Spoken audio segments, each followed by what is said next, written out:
내 형제들아, 너희는 선생된 우리가 더 큰 심판을 받을 줄 알고 선생이 많이 되지 말라. 우리가 다 실수가 많으니 만일 말에 실수가 없는 자라면 곧 온전한 사람이라. 능히 온 몸도 굴레 씌우리라.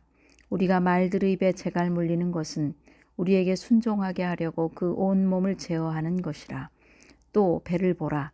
그렇게 크고 광풍에 밀려가는 것들을 지극히 작은 키로서 사공의 뜻대로 운행하나니 이와 같이 혀도 작은 지체로 돼 큰 것을 자랑하도다. 보라, 얼마나 작은 불이 얼마나 많은 나무를 태우는가. 혀는 곧 불이요 불의의 세계라. 혀는 우리 지체 중에서 온 몸을 더럽히고 삶의 수레바퀴를 불사르나니 그 사르는 것이 지옥불에서 나느니라. 여러 종류의 짐승과 새와 벌레와 바다의 생물은 다 사람이 길들일 수 있고 길들여 왔거니와 혀는 능히 길들일 사람이 없나니 쉬지 아니하는 악이요 죽이는 독이 가득한 것이라.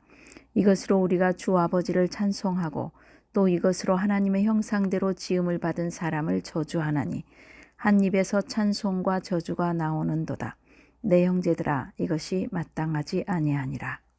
아멘. 우리에게 오늘 주신 말씀은 야고보서 3장 1절로 12절입니다. 혀는 능히 길들일 사람이 없나니, 혀는 능히 길들일 사람이 없나니라는 말씀의 제목입니다. 우리네 어머니 세대는, 그러니까 할머니가 되겠죠. 힘들고 고단한 삶을 자식들에게 투사를 하였습니다. 자신들도 어쩔 수 없이 당하고 살았으니 어쩌면 그렇게 하는 것이 더 당연했을 수도 있습니다. 살아남으시기에 당신 안에 힘든 것들을 비난하는 말로, 욕설로 저주하는 것을 당연시했을 것입니다. 격려하고 실수를 해도 괜찮다 말하는 것을 들어본 적이 그분들은 없기에 해보지 못한 것입니다. 내가 배우지 못한 외국어로 말하는 것은 할 수 없는 것과 마찬가지이기 때문입니다.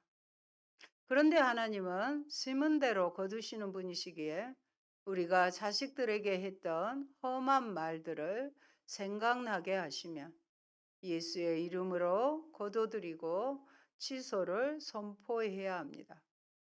오래전 읽었던 책 중에 물은 답을 알고 있다는 책 내용이 생각납니다. 물도 좋은 말을 하면 예쁜 육각형의 결정을 보이지만 오염된 나쁜 물이나 안 좋은 말을 들은 물은 신기하게도 결정이 생기지 않거나 깨어지고 일그러진 모습이 나왔기 때문입니다. 그때 저는 사람 몸의 70%가 물이기에 자라면서 좋은 말을 듣지 않고 격려나 칭찬을 듣지 않고 자라게 되면 얼마나 몸의 세포들이 찌그러질까 하는 생각을 했습니다. 그래서 저는 욕을 못하는 사람이 되곤 했습니다. 이 책에 이어 사람들은 밥을 가지고도 또 화분의 식물을 가지고도 좋은 말을 하고 싫은 말을 하게 하여 결과들을 알게 되었습니다. 같은 밥이어도 좋은 말을 들은 밥은 상해도 좋은 냄새가 나는 밥이 되었는데 나쁜 말을 들은 밥은 썩거나 곰팡이가 피어서 악취가 나기도 했습니다. 식물은 두말할 것도 없고요. 그래서 사람들은 가수원에 하루 종일 음악을 틀기도 하고 농장에 음악을 틀기만 하면 젖을 많이 분비하기도 하는 실제적인 결과들이 있습니다. 한마디 말로 천냥 빚을 갚기도 하고요. 언어폭력으로 한 사람의 일생을 잘 자라지 못하게 하는 원인을 제공하기도 합니다. 지난주에 이어 참 믿음은 행함으로 증명되어야 합니다. 야고보는 행함으로 믿음이 드러나야 할 영역으로서 인간의 언어 생활을 먼저 다루고 있습니다. 그런데 혀를 잘 통제하는 것은 신체의 다른 어떤 부분을 통제하는 것보다 더 어렵다고 보고 있습니다. 그러므로 혀를 잘 다스리는 자는 다른 영역에서도 성공적인 사람으로 살 수 있다고 간주합니다. 하나님을 찬송하는 입은 저주의 독을 품을 수 없습니다. 행함이 있는 믿음을 우리의 말로 증명을 해봅시다. 첫째, 혀의 중요성입니다. 사람들은 선생님들이나 목사님이 실수를 하면 더 높은 잣대를 가지고 비판을 합니다. 특히 선생들은 말을 통해 가르치기 때문에 말을 통한 실수를 할 가능성이 다른 사람보다 월등히 많습니다. 목사인 저로서는 말씀으로 가르치기 때문에 자신이 그렇게 살아야 할 책임과 의무 또한 있습니다. 말 실수뿐 아니라 말한 대로 행하지 않는 선생들의 모습은 그의 가르침을 받는 자들에게 큰 상처와 위험이 될 수 있습니다. 야고보는 선생들이 이와 같이 더 큰 심판 받을 것을 경고하며 선생이 되지 말라고 권면합니다. 그리고 이미 선생의 위치에 있는 사람은 종말을 생각하며 겸손하게 자신을 돌아보아야 합니다. 야고보는 우리가 다 실수가 많다는 것을 인정합니다. 선생이라고 완전하지 않습니다. 실수가 많은 자임을 인정하고 늘 조심해야 합니다. 그런데 말을 통제하는 것이 쉽지는 않음을 상기시킵니다. 말에 실수가 없는 자는 온전한 사람이라고 표현합니다. 말에서 실수가 없는 사람은 몸의 다른 부분도 능히 통제할 수 있을 것입니다. 여러분, 우리가 온전한 사람이 되기 위해 혀의 절제와 신중한 언어 사용은 꼭 필요합니다. 우리는 늘 크고 작은 실수를 하면서 살지만 말의 실수는 그 범위와 강도에 있어서 나와 타인에게 유독 큰 영향을 끼치며 따라서 큰 책임도 따릅니다. 내가 먹는 음식이 나의 몸을 만들듯이 내가 하는 말이 곧 나입니다. 하나님은 말의 실수만이 아니라 가르치는 대로 살지 않는 삶의 모순, 이중성이라고 하죠. 그걸 또 위선이라고도 합니다. 거기까지 살피시고 판단하십니다. 그래서 말의 책임을 져야 하는 자리에서 있는 사람이라면 선생만이 아니라 부모도 말과 삶이 온전하도록 더욱 경성해야 합니다. 삶으로 가르치는 것만 남기 때문입니다. 둘째, 혀의 영향력입니다. 3절 말씀을 보면 우리가 말들의 입에 재갈 물리는 것은 우리에게 순종하게 하려고 그 온몸을 제어하는 것이라. 혀는 신체 중 작은 부분입니다. 이처럼 작은 혀의 위력을 설명하기에 먼저 작은 재갈과 작은 키를 예로 들어 설명합니다. 재갈은 작습니다. 말에게 재갈 먹일 때 하는 재갈입니다. 말의 입에 물리게 되면 큰 말의 온몸을 제어합니다. 재갈은 큰 말을 순종하게 만듭니다. 키는 작지만 큰 배를 사공이 원하는 대로 움직이게 합니다. 야고보는 배를 움직이는 것이 쉽지 않음을 크고 광풍에 밀려가는 배라는 표현을 합니다. 지극히 작은 키가 사공의 뜻을 전달해서 강풍에 흔들리는 커다란 배의 방향을 정하고 배를 인도합니다. 강풍이라는 장애물이 있음에도 말입니다. 이와 마찬가지로 혀가 비록 작지만 큰 영향력이 있음을 의미합니다. 특히 파괴적인 영향력이 대단합니다.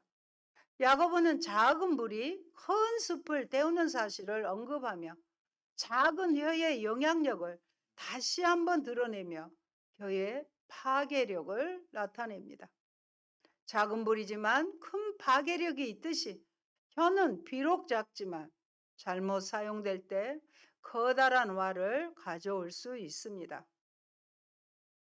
제갈과 키를 잘 사용하여 말과 배를 통제하고 인도하듯이 혀를 잘 사용하면 의사소통에 소중한 도구가 될 수 있고 공동체를 바른 길로 인도하는 도구가 됩니다. 그러나 잘못 사용될 때 많은 나무를 태우는 불처럼 파괴적인 결과를 낳을 수 있습니다. 야고보는 여기에서 혀의 부정적인 측면에 초점을 둡니다. 태우고 파괴하는 능력이 혀에 있다는 것입니다. 또한 혀는 온갖 불의의 근원이 되며 불의를 나타냅니다. 혀는 작은 지체지만 계속 작다는 말이 강조될 겁니다. 온 몸을 죄에 빠뜨릴 수 있는 강력한 힘을 갖습니다. 인격 전체가 혀 위에 올려져 있다 해도 과언이 아닙니다. 어떤 사람을 처음 만났을 때 말하지 않고 있으면은요, 겉으로는 고상하고 지식적으로 보인 사람도 막상 말을 해보면 그 사람의 인격의 수준을 알 수 있습니다. 세상의 불의한 것들이 혀를 통해 전해지며 조성됩니다. 혀는 실로 불의의 세계입니다. 혀는 매우 작은 지체입니다. 오죽하면 세치혀라고 하지 않습니까? 그러나 온몸을 죄에 빠뜨릴 수 있는 강력한 힘을 갖습니다. 혀는 온몸을 수치스럽게도 만들고 더럽게도 만듭니다. 예수님은 인간의 입에서 나오는 것이 사람을 더럽게 하며 그것은 근본적으로 마음에서 나온다고 말씀하셨습니다. 우리 모니터에 나오는 말씀을 함께 보도록 하겠습니다. 마태복음 15장 18절로 20절입니다. 입에서 나오는 것들은 마음에서 나오나니 이것이야말로 사람을 더럽게 하느니라. 마음에서 나오는 것은 악한 생각과 살인과 간음과 음란과 도적질과 거짓 증언과 비방이니 이런 것들이 사람을 더럽게 하는 것이요 씻지 않는 손으로 먹는 것은 사람을 더럽게 하지 못하느니라. 비위생적일 수는 있어도 씻지 않는 손 때문에 그 사람 전체가 더럽혀지지는 않는다는 거예요. 무엇이 문제예요? 이 마음에서 나오는 생각들이 우리를 죄에 빠뜨리게 하고 죄라는 것은 우리를 더럽히게 하는 것입니다. 야고보는 혀를 불로 묘사하며 그 불이 지옥불에서 나온다고 말합니다. 여러분, 혀의 근원이 지옥이라는 말에 깜짝 놀라시기 바랍니다. 혀는 지옥불과 같이 악하고 파괴적일 수 있음을 잘 표현하고 있습니다. 혀는 따라서 삶 전체, 존재 전체를 망가뜨릴 수 있습니다. 그런데 혀는 불행하게도 길들일 수 없습니다. 하나님은 창조 이후에 인간에게 피조 세계를 다스리도록 하셨습니다. 여러 종류의 짐승과 새와 벌레와 바다의 생물들은 사람이 길들이며 다스릴 수 있습니다. 다 그렇죠. 조련하면 됩니다. 아무리 사나운 짐승도 조련사의 손에는 길들여지게 됩니다. 그러나 혀의 경우 인간이 길들일 수 없다고 야고보는 말합니다. 길들인다는 것은 인간의 통제 아래에서 의도한 대로 움직이게 만든다는 것입니다. 혀는 길들일 수 없어요. 그래서 야생적 성격을 갖습니다. 언제 어떻게 화를 불러올지 알 수 없습니다. 언제 삶의 수레바퀴를 불사르는 화마로 돌변할지 알 수 없습니다. 길들일 수 없다는 말은 순간순간 긴장해야 할 것을 암시합니다. 우리 말하면서 긴장하셔야 돼요. 아무 생각 없이 한국인의 특성이 없는 것이 생각하는 거라고 그랬잖아요. 생각 없이 말해서는 안 되는 것입니다. 한순간도 방심할 수 없어요. 그 말을 누가 들으세요? 내가 듣고요. 하나님이 듣고요. 마귀 사탄도 듣기 때문에 그렇습니다. 그래서 늘 예수님을 말을 할 때 묵상해야 돼요. 저는 그렇게 합니다. 물론 놓칠 때도 있지만 일단 마음으로 기도합니다. 주님을 묵상하고 말할 때마다 깨어 근신하고 신중하게 생각하고 말을 합니다. 그래서 늘 주님께 묻습니다. 어떤 말을 해야 될지, 어떤 순간에는 들어야 할지, 그것까지도 주님께 의지합니다. 매 순간마다 혀를 통제하기 위한 노력을 우리는 계속해야 합니다. 지옥불에서 나오는 혀라는 거 기억하셔야 돼요. 무섭게 하셔야 돼요. 길들이지 않는 혀의 위험성을 더욱 강화하는 것은 혀는 쉬지 아니하는 악이요 죽이는 독이 가득하다는 것입니다. 와우. 지옥불뿐만이 아니라 쉬지 않은 악이 이 혀에서 나오고요. 죽이는 독이 가득하다는 거예요. 얼마나 위험한 존재입니까? 죽이는 독이 가득한 혀가 길들이지 않는 상태로 날마다 그것도 쉬지 않고 움직이고 있다는 것을 생각하면 두려움을 갖지 않을 수 없습니다. 그래서 불조심보다 더 조심해야 할 것이 무슨 조심? 말조심인 것입니다. 우리 불조심 굉장히 신경 쓰죠? 안전에 행여나 화재가 날까 싶어서 노심초사합니다. 그러나 더 조심해야 할 것은 말조심이라는 것을 오늘 새겨 들으시기 바랍니다. 하나님이 동물과 달리 인간에게 말을 주신 것은 지금은 계속해서 부정적인 이야기만 했는데요. 참으로 큰 은혜입니다. 이 말은 인간에게 더없이 유익한 것입니다. 인간은 말을 통해 다른 사람과 의사를 소통해요. 와, 이렇게 말이 무섭구나. 그럼 나는 말 한마디도 안 해지. 이게 아니라는 거죠.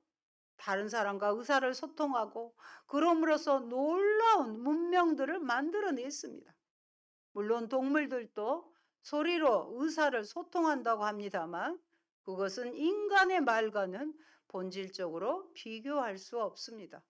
인간의 말이 중요한 것은 과거의 바벨탑 사건 시 하나님께서 인간의 언어를 혼잡게 하심으로 인간들이 뿔뿔이 흩어진 사실로 반증됩니다. 인간의 말이 중요하다는 것은 아무리 강조해도 지나침이 없습니다. 그런데 이처럼 중요한 말도 어떻게 사용하느냐에 따라 그 결과는 엄청난 차이를 보이게 됩니다. 여러분, 혀는 몸의 아주 작은 지체이지만 그 영향력은 큽니다. 말은 단지 정보만 전달하는 것이 아니라 말하는 사람의 인격을 반영해요. 무언가를 창조하는 속성을 지녔습니다. 따라서 작은 불이 온 산을 태우듯 우리의 혀가 우리를 그리스도의 형상으로 새롭게 창조하시는 하나님의 말씀에 통제를 받지 않으면 우리의 인생 전체를 불사르는 지옥불이 될 것입니다. 말씀을 알고요. 그 말씀의 통제를 저와 여러분의 언어가 통제를 받아야 되는 것입니다.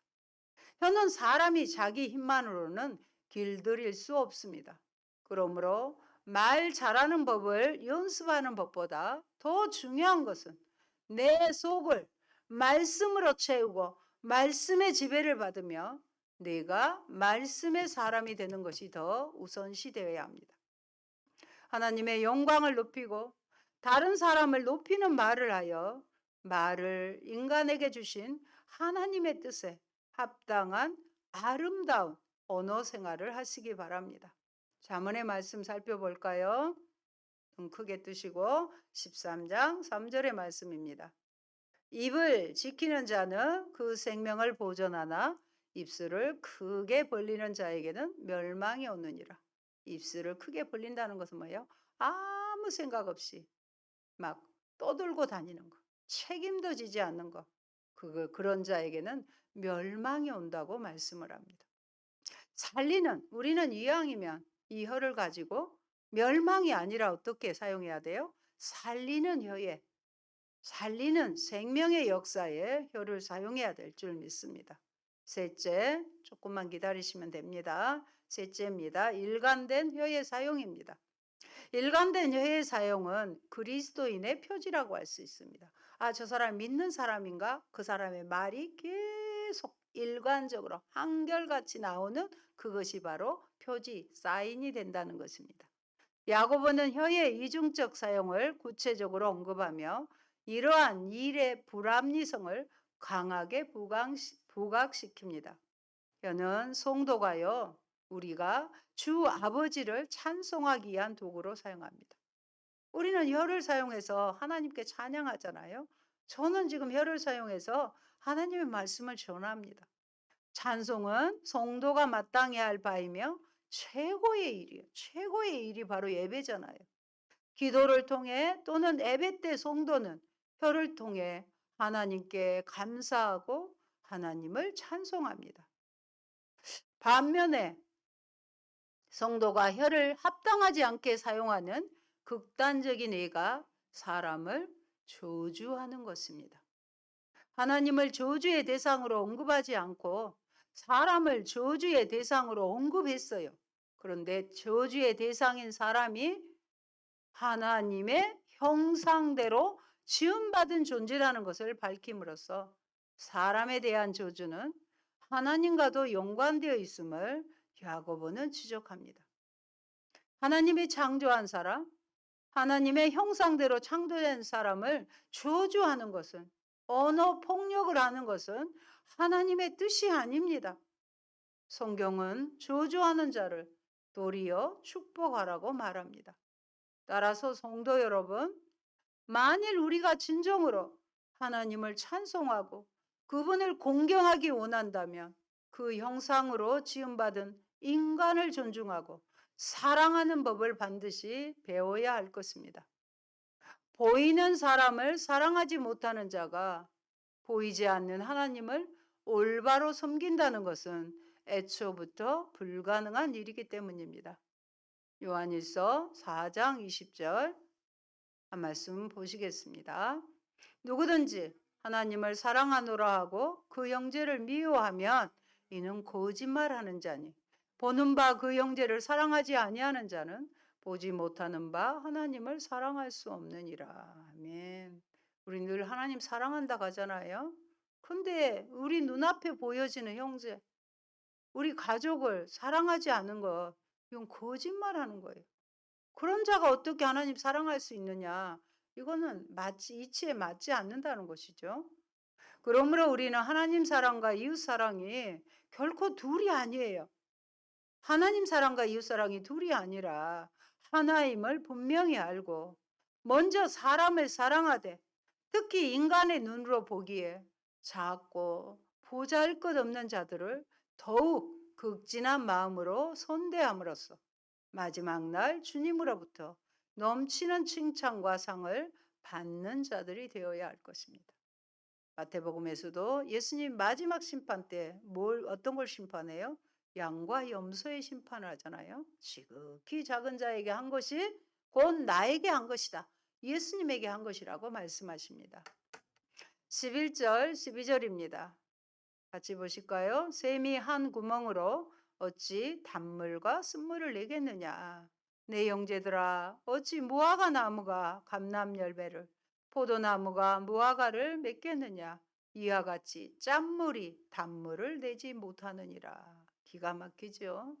언어의 이중성을 경계하고 있습니다. 하나의 샘물이요, 샘이 단물과 쓴물을 낼 수 있다 없다? 없지요. 응? 뭐 오전에는 단물이 나왔다가 오후에는 쓴물이 나온 그런 셈 없습니다. 무화과 나무가 올리브 열매를 맺을 수 없는 것처럼 우리는 하나의 입으로 하나님을 찬송하는 일과 하나님의 형상대로 지음받은 사람을 저주하는 일을 할 수 없음을 말하는 거예요. 할 수 없어요, 구조상으로. 성도는 경건하지 못한 말, 상처를 주는 농담이나 조롱의 말도 하지 말아야 할 뿐 아니라 그러한 글도 쓰지 말아야 합니다. 야고보가 1절에서 선생에 대해 언급하였는데 교회 안에서 설교와 가르침을 통해 하나님의 말씀을 전하는 지도자들은, 여러분도 다 지도자잖아요. 우리 아이를 가르치는 지도자입니다. 더욱 두려운 마음으로 자신이 하는 말과 글을 조심해야 할 것입니다. 우리 안에서 무엇을 내보내야 하겠습니까? 당연히 성령으로 말미암아 죽어 있는 세상을 소성케 할 수 있는 생명의 샘물을 흘려 내보내야 하지 않겠습니까? 그렇습니다. 우리 입에서는 세상을 죽이는 악하고 독한 말이 아니라 세상을 살리는 생명의 말이 흘러나와야 합니다.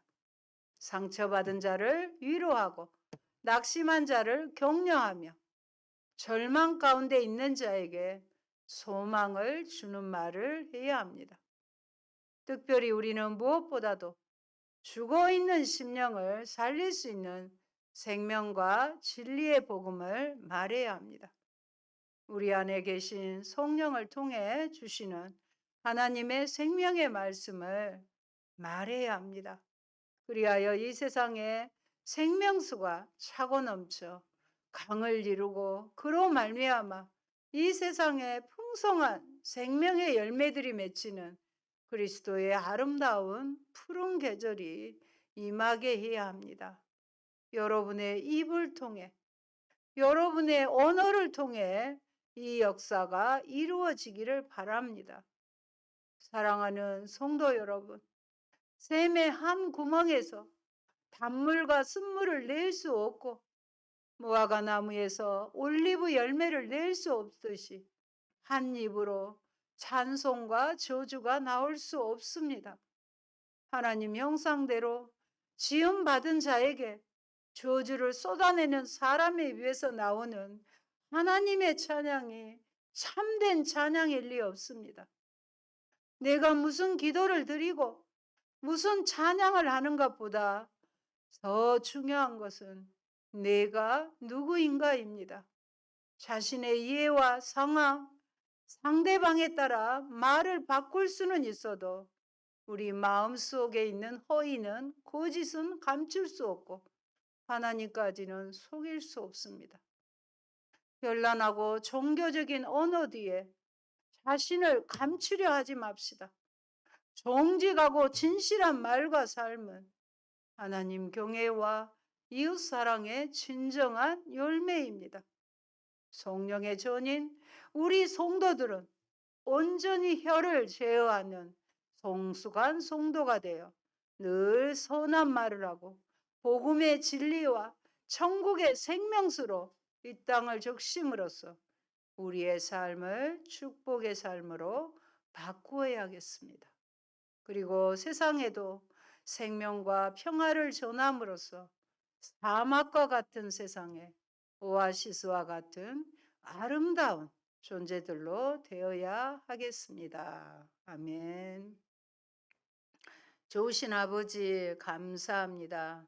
우리를 하나님의 형상과 아버지 모양대로 지어주시고 하나님의 자녀 되게 하여 주셔서 언어를 말을 할 수 있도록 지어주시며 말의 권세와 능력을 주심을 감사합니다.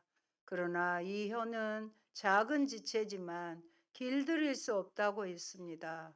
아버지, 내 안에 말씀으로 가득 채워서 말씀의 인도함을 받아 이 혀의 사용이 지옥불에서 나오고는 저주와 악독과 아버지 그런 언어 생활이 아니라 이제는 생명을 살리고 위로하고 격려하고 이 사랑이 없는 세상 가운데 사랑을 전하는 복음을 전하는 생명수와 같은 입술의 열매들로 맺혀지게 도와주시옵소서.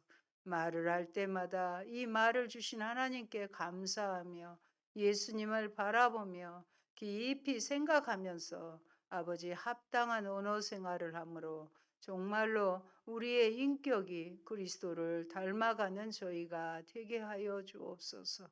하나님, 우리는 우리 스스로는 우리의 새치밖에 안 되는 혀를 길들일 수가 없습니다. 하오나 주님, 내 안에 성령으로 오셨사오니 성령께서 내 입술을 온전히 컨트롤해 주셔서 하나님 보시기에 아름다운 다른 이들을 사랑하고 또 위로해 주고 또 하나님을 향하여 마음껏 찬양하고 기도하고 말씀을 읽고 낭독하는 선한 곳에 쓰임 받게 도와주시옵소서. 아버지, 이전에 잘못된 언어 생활로 인하여 사랑하는 가족들에게, 자녀들에게, 또 아버지 나를 만나게 했던 분들에게 실수한 일이 있거든. 하나님 다 용서해 주시고 이제는 새로운 언어의 좋은 습관이 우리 몸에 배어들게 하여 주시옵소서. 예수님 이름으로 기도합니다. 아멘.